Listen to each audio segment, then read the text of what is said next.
Thank you. It's a great pleasure to be with all of you. I'm looking at this room. I can only imagine you probably had a lot better and more exciting things to do, so some of you must be doing this for a grade. It's great to be with you. I've reflected a little bit about the subject that you've asked me to speak about. I can assure you I've reflected. In a whirlwind couple of days from Washington back to Connecticut, to some major announcements that we made today on a couple of different fronts, not the least of which involved your president, who I so much enjoy working with. Getting to know her and her husband and the leadership team that you've assembled has been a great pleasure for me during the time that I've been governor. I have to say I deeply admire the work that you and the team that you've assembled that is in fact doing, and congratulate you on all of that. And if I've played some small portion of that, I'm grateful for having had the opportunity. To all of you, thank you very much again for inviting me. And so now to the reflective part of this. A couple of things I've thought about. Relatively few people are leaders. Most people are followers. I think we're probably, if you think about what's happened genetically and by experience, we probably have, to some extent, bred leadership out of the human species, to some extent. How else would you explain the difficult situations that we find ourselves in country after country, in political crisis, economic crisis, social crisis, medical crisis? We have to reflect on how did we get here and what do we do about it. And so knowing of this endeavor here at the University of Connecticut, which is not unlike the endeavor that I was involved in when I was a student at Boston College, the paraprofessional student leadership group, which had a lasting experience on me.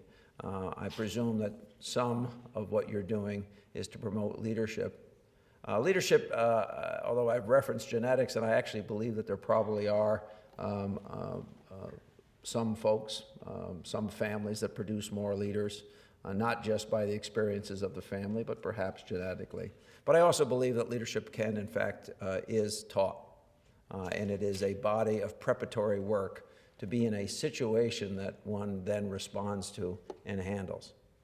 Now, some leadership is only expressed under extraordinary circumstances, in times of war, for instance, or immediate crisis, unexpected as it might be. And some leadership is expressed over a long period of time. Guiding a great educational institution to higher levels of achievement certainly falls into the leadership, not necessarily, although sometimes, the crisis portion of the equation. I firmly believe that we have an obligation, in fact, to not only teach leadership to those who demonstrate some interest or capability in that regard, but more importantly, we have in institutions such as the University of Connecticut a responsibility to go out and find it, or at least find the very seeds of it, so that we can do what educational institutions are charged with doing, and that is, in fact, preparing the next generation of leaders and followers and well-educated. My own experience, I think, to some extent, is framed by a skill set that I developed, that leadership became a portion of, really as a self-defense mechanism. I was born with serious physical and perceptual learning disabilities. I had to overcome that. To be born with physical disabilities is difficult enough. To be born with a series of perceptual and difficulties that prevented, for instance, much academic achievement till late in my high school years, to be ridiculed, or to know that ridicule was simply around the corner, allows you to develop some defense mechanisms. By the way, defense mechanisms are pretty good when it comes to expressing leadership as well. To develop compensatory skills to get around your biggest problems. I really couldn't read very well. You learn ways to mask your inability to compete with the students that you're sitting next to in your classroom in other ways. If you don't take notes, a good memory is pretty useful. In leadership, a good memory is pretty useful. If you don't deal in written language much and have to rely on verbal communication, guess what? Verbal communication is pretty important in expressing leadership, perhaps more important than just about anything else. If you learn to be empathetic because you yourself need to have empathy expressed to you, well, guess what? Empathy is a building block in so many ways of leadership. Not that every leader is necessarily empathetic, but a well-rounded leader can rely on empathy to get them through many difficult situations. In many ways, what I needed to do to be successful in life, to overcome the challenges that I was facing, I will tell you this, I couldn't button a shirt or tie a shoe until I was in 5th grade. I had teachers who would routinely put my 20s on spelling tests in grammar school up on the bulletin board reserved for the hundreds, and expectation that somehow that would encourage me to be a better speller. I don't think that was particularly well thought out, but that's what they did. To defend oneself from those slings and arrows that other children might toss your way. Guess what? It helps you develop leadership skills as well. In fact, I will go so far as to say that I am who I am because of the fact that I was born with serious learning disabilities and some physical disabilities, and that I had to work very hard to overcome them, and in overcome them, develop the skill set necessary to express leadership. I also have to tell you that as a result of not being a very good athlete growing up, not being able to play soccer or baseball successfully, I developed other interests. Some of those interests were artistic. Some leaders are artistic. Not all, but some are. I developed a penchant to be involved in those things that I could express what I did well: oral communication and leadership. I did it as a child. I've held office continuously since the 4th grade. I was the vice president or the president or the troop leader or whatever was possible for me to do that I could back my way into or talk my way into a position of not authority, but of leadership. So this is what I would say about leadership in crises. Do your homework first. Understand what your strengths are. Understand what your obligations are in being a leader. That it's our job to make people reassured in some circumstances, safe in other circumstances, more fully educated and prepared to handle their own challenges in other circumstances. Leadership can be expressed in many different ways. In fact, you don't have to speak to be a leader. You can express, for instance, repugnance at behaviors without using words. You can express admiration for good behaviors with a glance or a few words of encouragement. There are many ways in which to express leadership, but the best way is to begin early in developing the skill set and then practice, practice, practice. And to never be afraid that you might lose or let down or make a mistake. Now, at least not in the preparatory period of time. Self-analysis, that's a good thing. But be assured that amongst individuals, that those of you who are truly interested in being leaders in societal institutions and corporate institutions, in the not-for-profit community, be assured that you can bring about the kinds of results that you set your mind to with good preparation and good hard work, and quite frankly, for lack of a better term, a good reason to do it, a good soul. So here's another part of the story of who I am and what drives me every single day. I had a mother without whom I would not have accomplished the things I've accomplished in my life. I was the youngest of 8 children. Several of my siblings had been born with similar learning disabilities, dyslexia. I, by far, the most serious. I'm particularly happy my mother had the experience of helping the other ones before she got me.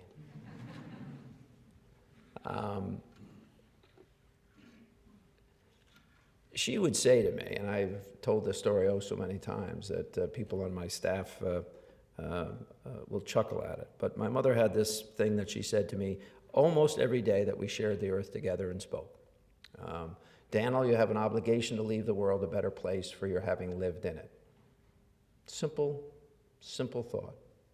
You have an obligation to leave the world a better place for having lived in it. The problem for me and my mother was she was saying that to somebody who had already become hardwired to express leadership to begin with. And being so hardwired, I should be able to convince you that I then went out to constantly look for those opportunities. To be prepared to be helpful, to make a difference, to support, to love, to raise up, to find ways to make people's lives better through volunteer work or as a prosecutor in Brooklyn, New York, where I tried 23 felony cases, or going back to my hometown where one of the first things I did as a new young attorney, having completed 4 years in the Brooklyn District Attorney's Office, was to take on clients for free and represent them. I suppose that my mother gave me this unbelievable encouragement and found ways to make linkages in my life and in the educative process that would allow me ultimately to be successful. But she hardwired me to do something else. Not to be rich, not necessarily to be famous, although some level of famous or fame or perhaps the opposite thereof has come about, but to make the world a better place for my having lived in it. That may be a moral statement, it may be a religious statement, but if you want to be a leader, it is a statement that is a call to action. And so if you wonder why I spent so much time in trying to understand who I was and what I was and how I could fulfill a broader dream, it was in essence to fulfill the words my mother gave me and to be prepared to do it and to be not afraid to do it. So throughout my life, I've taken on causes that others have walked away from, whether it was in high school, arguing the case of against a school system that would cut out free and reduced lunches as a way to save money not for me, because I had more than enough money. My parents had more than enough money to make sure that I could either buy lunch at school or bring a bag lunch in. But because I knew that it would impact some of my friends in the school, so I started talking to boards of education about that very issue and didn't really think twice about it. Whether it was standing up for gay and lesbian individuals at a Catholic college where I went to, who, although supported by the institution, were frequently made fun of by my fellow students. Certainly was a cause that I was drawn to. You know, you could look at even some of the things I did in the city of Stamford. My commitment to early childhood education is the best way to spend an educational buck, to make sure that children actually come to kindergarten meeting a standard that's really rather old in our society, that every child should come to school prepared to learn. And yet we lived in a society, certainly in 1995, when I became mayor of the city of Stamford, where you could not say that children were receiving equal opportunity if a third of the children had no chance to have a pre-kindergarten learning experience, and then we're going into a classroom full of people who had that experience. There are lots of challenges I've taken on in my life, whether it's to support gay and lesbian individuals, to try to find ways to bring about better racial or religious cooperation, or on a big picture basis to inherit a state in the midst of its worst fiscal crisis and to try to find a way to turn it around without doing more damage. These are opportunities. They don't make a leader. They're simply opportunities to express leadership. And I'll say this to you. I have a pretty standard test that I take every morning. It's the test that I have to conduct when I shave in the mirror. And I look myself in the mirror and I say, the day before, did I answer my mother's admonishment?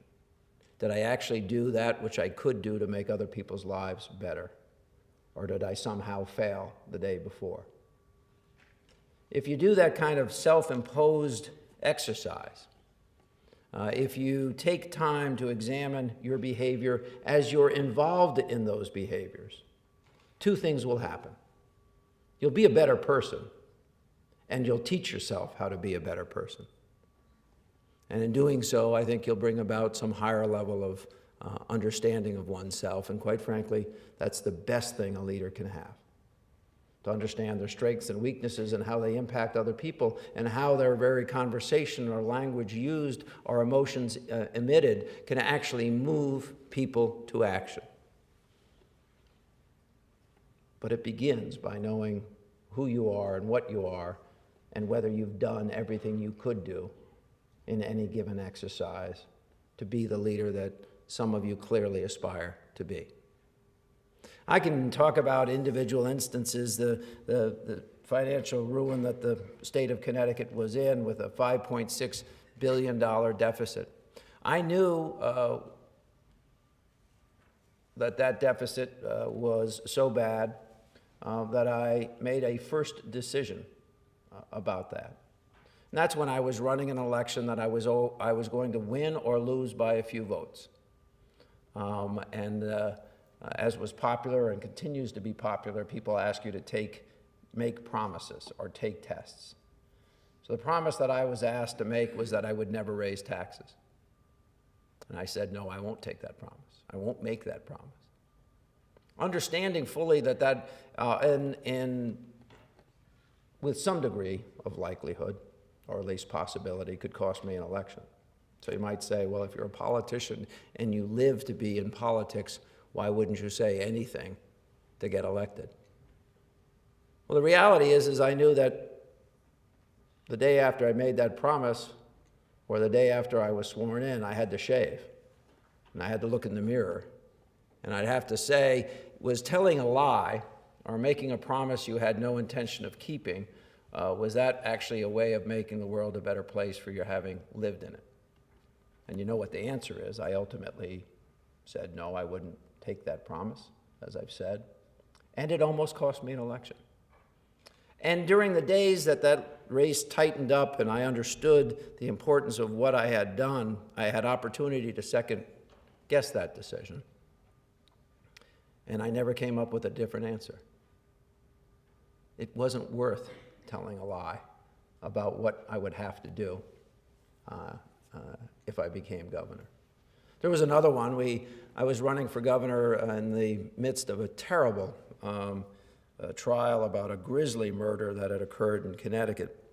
I had long before that trial changed my position from being pro-death penalty to being against the death penalty. And purposefully, the other side tried to put me in a position where they could use that ongoing trial and those difficulties as a way to get votes or take away votes. It's the same thing. And I was asked time and time again, would I support the death penalty or would I support the abolition of the death penalty? And there were people within my political team, because they wanted to see me governor, not for bad reasons, but because they presumably had good reasons that they wanted to see me governor, and urged me to find a way to back off of the position I had reached.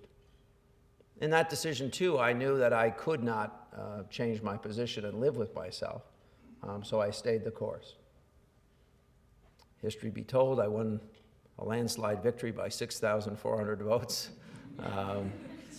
and I became governor. And as a result of not taking or making either of those promises, I was left free to do that which I thought I needed to do under the circumstances. And that was to tell the people of Connecticut that the financial distress their state was in at 18%, 17 to 18% of revenue was too big to tax your way out and too big to cut your way out, that you had to do both, and you also had to restack your relationship with your state employees.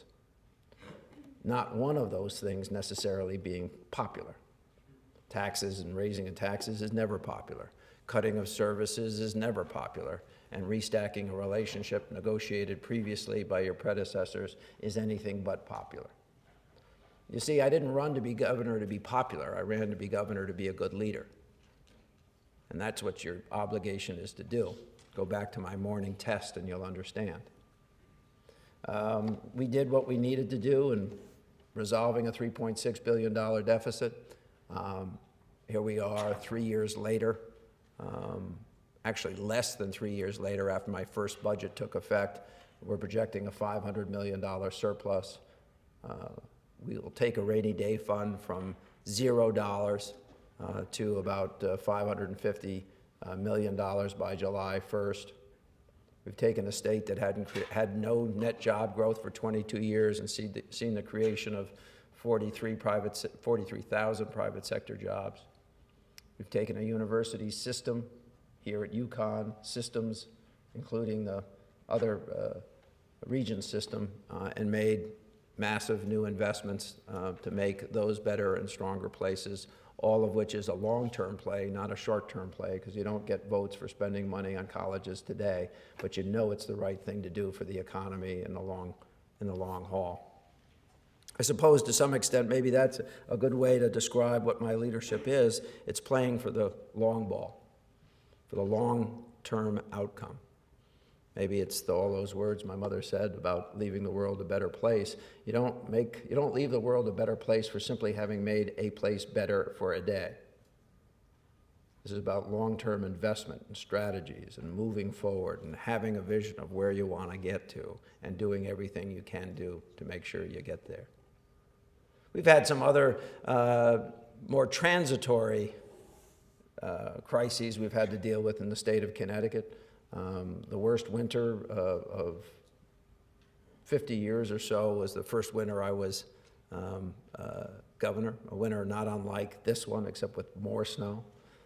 Handling that was a challenge for a state that had become accustomed to very little snow and bad weather, followed by that summer by a tropical storm that in our state did more damage than Sandy did in our state, followed by a October snowstorm that the second time in 6 weeks knocked large sections of our state or made a power unavailable in large sections of our state for upwards of 11 days. Those things come and go, and you can handle those. You know, if you've practiced a little bit, if you've assembled a team, if you know what your assets are and how to move those assets and deploy those assets, those are what I would call transitory crises that you can, in fact, manage your way out of. And we've done that, I think, relatively successfully. But we haven't missed the opportunity to express a different type of leadership. And that is to make sure that each of the incidences that we had to work our way through or get our way through, we also took the time to learn the lessons that we needed to learn to make future recoveries faster and to prevent more damage from being done.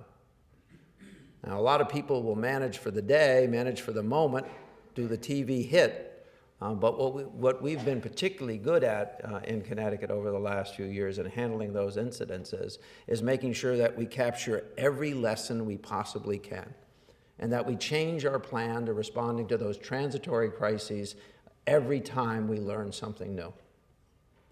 That's a form of leadership which I'm not particularly well practiced at. I live, although I play for the long ball, I tend to live in the moment.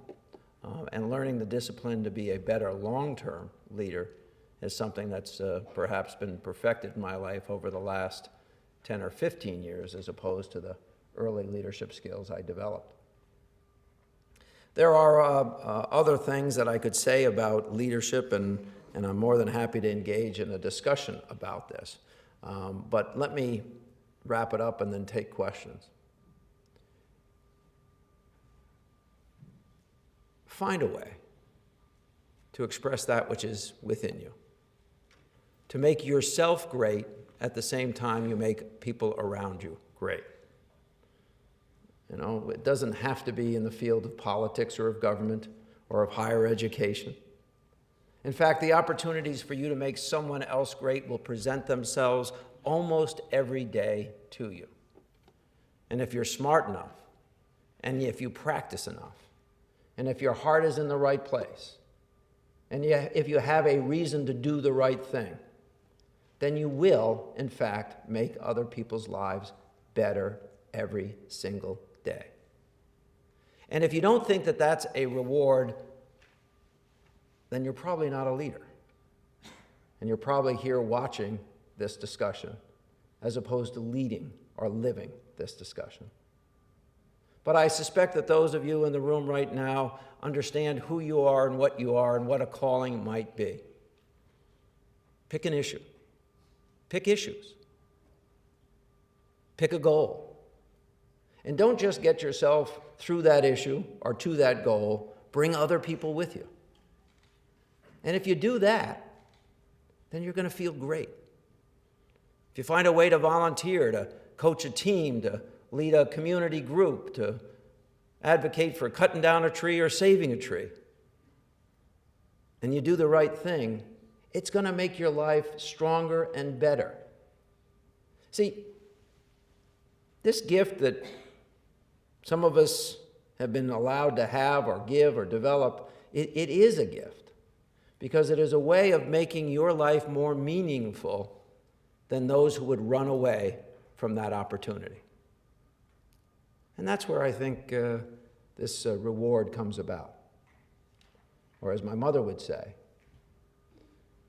seizing the moment to make the world a better place for your having lived in it is in fact a road to personal satisfaction and happiness, and I urge you to take it. Thank you.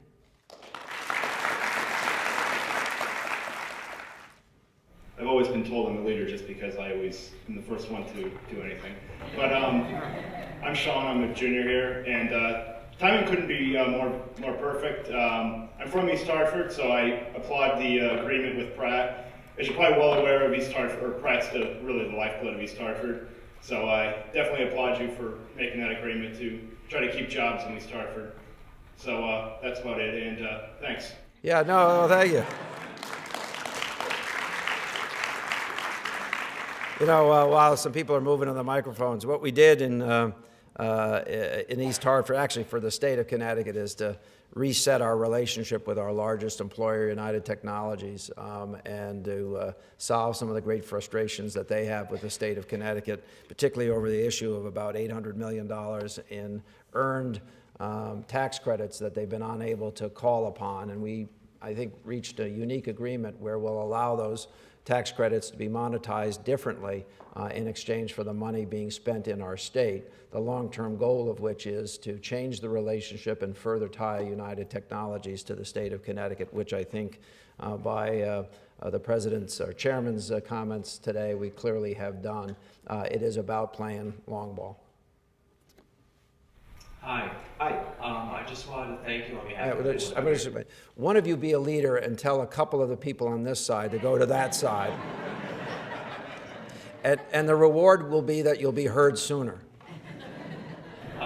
So something you mentioned that I know resonated with me and resonated with a lot of us here is that process of introspection to find the way in which you want to make that difference. At what point for you personally did you decide, or what event might have prompted you to decide that pursuing politics was your way to make that positive impact in the world in the long run? Yeah. I always wanted to be involved in politics, and I almost made a decision to get out of politics. It was in 1995. Money was really tight. My wife and I had 3 sons. I'd always sacrificed some of my earning potential to be involved in politics, nighttime politics, boards and commissions and all the rest of it. And I wanted to run for mayor, but I also wanted to be a good dad and a good husband. So I contemplated that, and I got an offer from a big firm in Connecticut to join their practice and lead the Stamford office for that practice. A lot more money than I was making in a relatively small law firm, and a lot more money than I was going to make as a $70,000 a year mayor of Stamford. True story. So I went home to my wife and I said, listen, I've been thinking about this and I've made a decision for the good of you, Kathy, for me, for the kids. I'm going to get out of politics and I'm going to take the job that pays me a lot more money. And my wife said, no, that's the wrong decision. You were meant to do this, and you should do it. And believe me, I was more than happy to change my mind quickly. What's the lesson there? Good partners are important, and finding them. So I went back into politics. I think I would have found other ways to express leadership if I ultimately decided to get out of that. Very committed to the arts community, very committed to the human rights community. I would have found ways to play a role. But I think in so many ways this was the role I was meant to play. And I allude to this growing up with learning disabilities. You develop compensatory skills around most learning disabilities. And it just so happens that a good body, the compensatory skills that I needed to develop were actually good for politics. Okay? Thank you. Sure. Good evening. Hi. Oh, good. Hi. You became governor at a very difficult time in the state, and since then you've had several difficult situations, perhaps the most difficult being the tragedy at Sandy Hook. When that situation occurred, what were your first thoughts, and when you went to see those parents that had lost their children, what was running through your mind? What happened there? You know, I'll answer the question and I'll talk a little bit about it. If no one had brought it up, I was more than happy to get through it without talking about it. You know, I received a call that morning. There'd been a shooting in the area of a school was the first report. The next report was that there was a shooting in the school. The next report was that there was a single injury. Now, as a former prosecutor, as somebody who had to oversee an urban police department, and somebody who was certainly relatively well read about crimes and criminology, when you hear that there's a single shooting inside a building, the immediate response is, oh, it's a domestic. And so as bad as someone being injured, a single individual being injured, the fear that it must be a mass shooting evaporated for, 10 minutes or so. And then, of course, other details came out, and I got in my car, and the lieutenant governor got in her car, and we proceeded to Newtown. On the way down, I think I heard that there was first 5 or 6 people killed, and then 10, and then 15. And when I arrived on the scene at the firehouse, I didn't really know how many people had been killed. The situation was a mess. People who worked for me were clearly in shock, and people who worked for the city. The first select woman, the superintendent of schools, the chief of police, the folks who ran our responses were all very much, particularly those who'd been to the school, were all very much in a real difficult place, clearly suffering while they were trying to do the right thing. To some extent, at least outside the firehouse, I said, well, we need to establish a perimeter. You can't have the press and other people coming in and out of the firehouse. That people need to be secured where they are. I went over to the police chief and I said, Chief, you're the chief of this town. I know you have 49 police officers. Do you want to be in charge of this investigation and this response, or should we take it over? No one had asked him the question yet. And he looked at me and he said, no, you should take it over. The rest of the day, as I remember it, was spent really worrying about the people who were inside the firehouse as much as I was mourning those that I was gradually learning the true numbers of up at the school. What I'd learned, I think, is quite exceptional, and that is no matter how well you plan, and certainly police departments and fire departments plan for the worst can sometimes overwhelm people. And that I had the obligation to help them work through that. Somehow I could do that. I had a discussion with the police officials and about a timeline to recover the dead, to clear the school. And it became evident to me that that would not happen for many hours and perhaps not into the next morning. Meanwhile, we had started having these meetings with the people inside the firehouse, and I began asking the police officials, state and local, when they were going to tell the people in the firehouse that their loved ones were dead. And it was quite clear to me that the protocols that police departments and state trooper organizations and others practice didn't fit this circumstances. And point of fact, they kept saying to me, well, we don't do that until we have an identification. And I said, well, when will we have all these identifications? And well, we won't have that until the coroner does their job. And well, when will the coroner do their job? Well, that may not be completed until tomorrow morning. And so later than I should have, but earlier than it would have happened, I decided to tell the parents and the loved ones, husbands, children, that they weren't going to be reunited that day with their loved one, and that it would be best for them to go home and be with the people who could support them, be with their, in some cases, surviving children. And within about 15 minutes, 20 minutes, I think all but 3 of the families were gone and had gone to their home or where they could be supported. One of the decisions I made before I told everyone that was that we were going to assign a police officer or trooper to each family that had had a death in their family. Initially, we started having family members sit down with, having police officers sit down with family members because we were trying to figure out how could we expedite making identifications. Some of the injuries were pretty severe, and was there a way that we could expedite this? So having somebody sit down and find out what somebody was wearing that day seemed to make a lot of sense.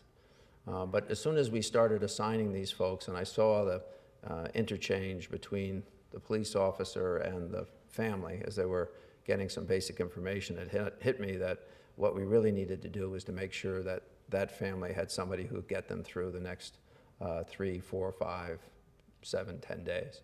And I think that one decision will probably be the repeated decision out of Sandy Hook that gets made in those massive casualty situations, that we find a way to support those families. So those are some of my recollections from that day. I will tell you, I've learned another story, I've learned another fact based on that experience, because I had an opportunity to sit down and speak to somebody who was in the firehouse during a lot of this time that was going on. And this is important to put in the back of your mind. What role you're playing in that situation affects your recollection of what happened in that situation. And if you think about it, it's a very natural response. What's important to you is what's in agreement with your feelings, your emotion, how you want to see things done. This just happened to me in the last 3 months, 2 months, this understanding of how different people's recollections and feelings can be based on the same conversation, the same circumstances, particularly when the pressure is intensified by something like that. Okay.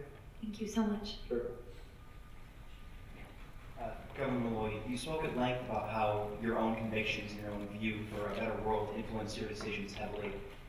What advice would you give for future leaders or other leaders in our country about when to make decisions based on their own convictions and when, if ever, to make decisions based on a public opinion that perhaps is different than your own view for the world?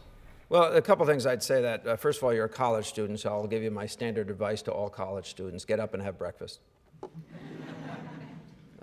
But beyond that, to answer your question, I mean, I think that it's a wonderful question to ask, because the right answer is you should always do what you think is right. I was once a supporter of the death penalty. I thought it made perfect sense. Then I went to New York City, a place of high crime, in 1980, and I found out how flawed the justice system was.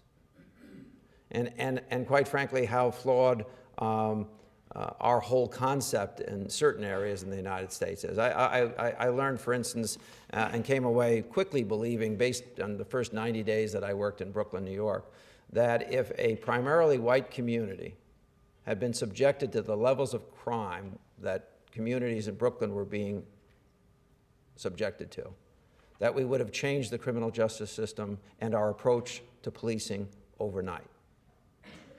But we didn't do that because most of the decision makers weren't affected, and the people who were affected had no power. So you should always do what you think is right. But I'm not sure, and I don't mean this negatively, that you can necessarily be as sure about what's right and what's wrong when you're 18 or 19 years old as you might be able to be when you've had a little more experience.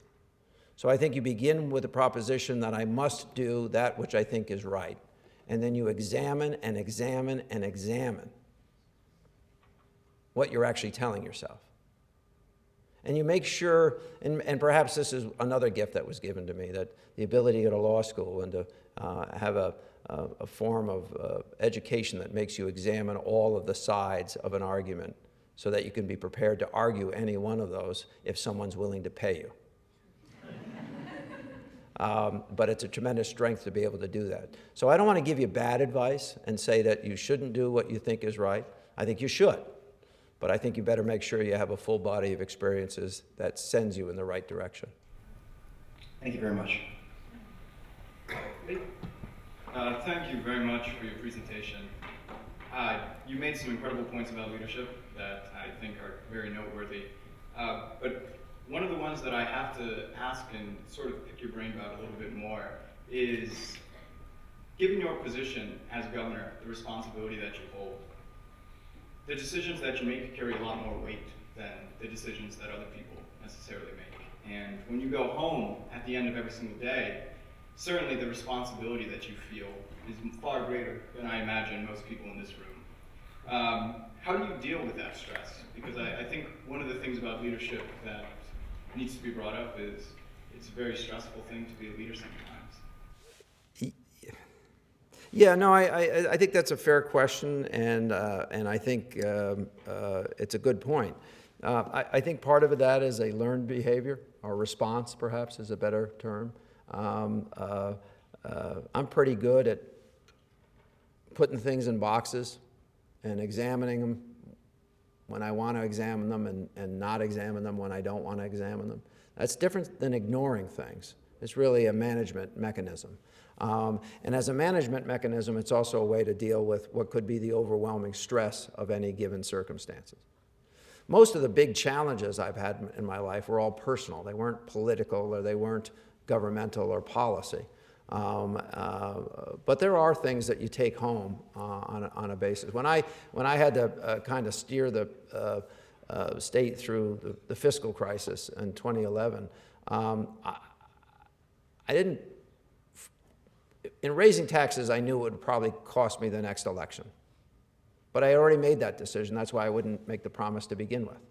So it was either going to cost me that election or this election that's now coming up. I mean, I just made that assumption, right? In a society that is increasingly anti-tax, that person who tells you that you need to raise taxes is probably not going to be too popular.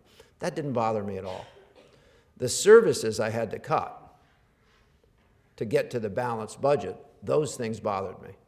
And understanding that some of the money that we cut out of the budget could come out and relatively easy. You know, you could always improve outcomes 2 to 10%, and by tightening up policies and procedures and saving money by doing those sorts of things. But I knew we had to go a lot deeper than that, and those are the things that I probably fretted on the most. And then I think the other thing that I fretted on greatly during those days was this change in relationship. You know, I grew up in a labor household. My mother was a president of a small union. I believe in unions, but I also believe in people being capable of excess, both on the political side and on either side of the negotiation table. And I think I fretted about that a lot, for instance, in that, because it was a real change in position for me on a much bigger scale than say when I was mayor of the city of Stamford, and you dealt with collective bargaining units of 5 people to 200 people. Now I was dealing with collective bargaining units of thousands and tens of thousands of people, and understanding that lives were being impacted. But somehow, more often than not, I was able to park those things in the box until I was ready to work on them. Okay? Hi. Hi. So obviously you've been in a lot of different leadership roles, and I was wondering if there's something that you personally learned about leadership throughout your career that you wish you knew starting out. I wish I was as wise at 18 as I think I am at 58. I think, I'll go back to this reference to how I finished my education, that in law school. There's a reason there's a lot of lawyers in leadership positions, and it has to do with the education and what you do with it, and how you analyze things. And so I think, to some extent, I was able to skip through a bunch of steps that other people have to learn over a longer period of time by personal experiences. I will also tell you that nothing will make you as humble as having a child. If there was a way to take a pill to learn all those experiences without having a child, I would strongly advise it. So, I mean, I'm not coming up with anything that I know today that I wish I knew then, except to have the body of experiences that I've had, and to be colored by each and every one of them. I don't have a good answer for you. Your question was so good that I don't have a good answer for it. We have time for just a couple more questions. Okay, go ahead. Here, we're gonna do. I'll do like a quick round, so we'll get all of you in. I'll give really short answers. Okay.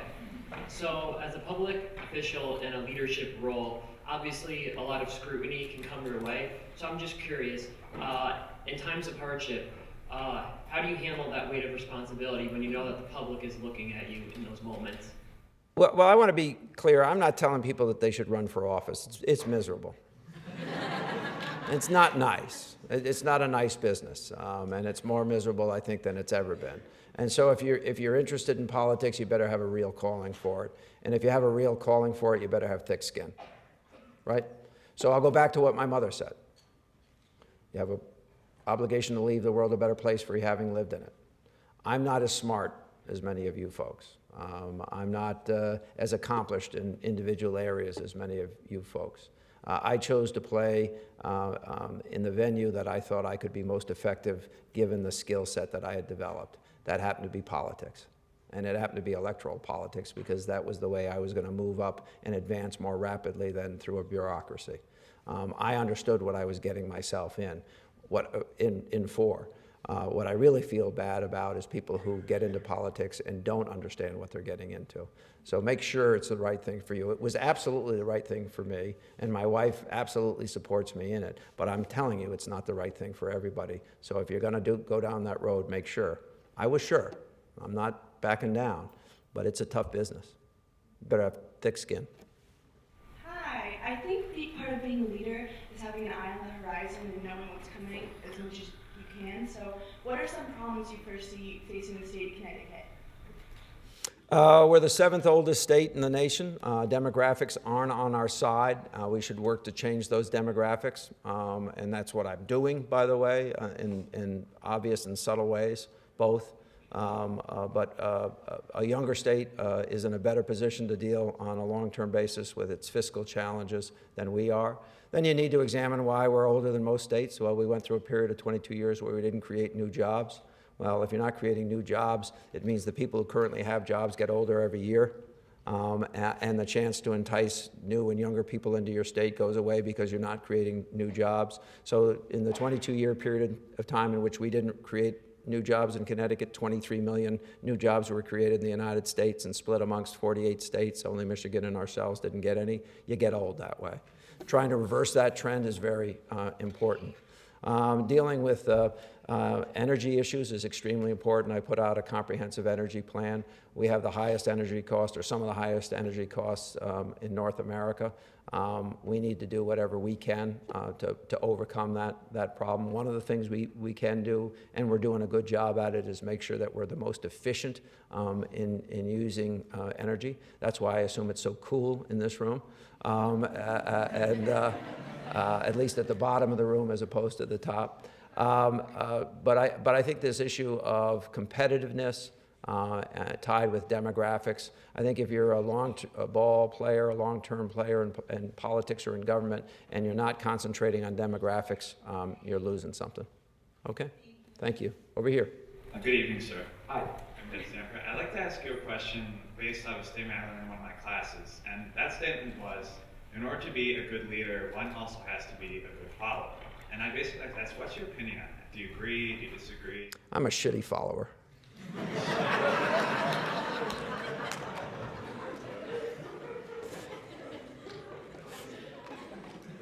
But I'll give it some credence. I mean, I think you have to, well, listen, I mean, you can't be a great leader in the military until you've spent 30 years being a great follower. So there's real truth in that. I would rather err on the innovation side. I suppose there's a reason I didn't go into the military, because I could never have followed somebody for 20 or 30 years. So I mean, I think there's a certain amount of truth to that. I think what you have to be able to do is follow in beliefs, not necessarily other people, but in beliefs and belief systems and in ideas. And if you do those things, then you can be a good leader about those things in which you follow the belief. Okay. You, right there. You're done. You're not one. You're not one. You're not one. I've exhausted. Hey, listen. I hope I haven't bored you too much. I've had a good time laughing at my own jokes, so I hope you had. I hope you had a good time as well. Thank you.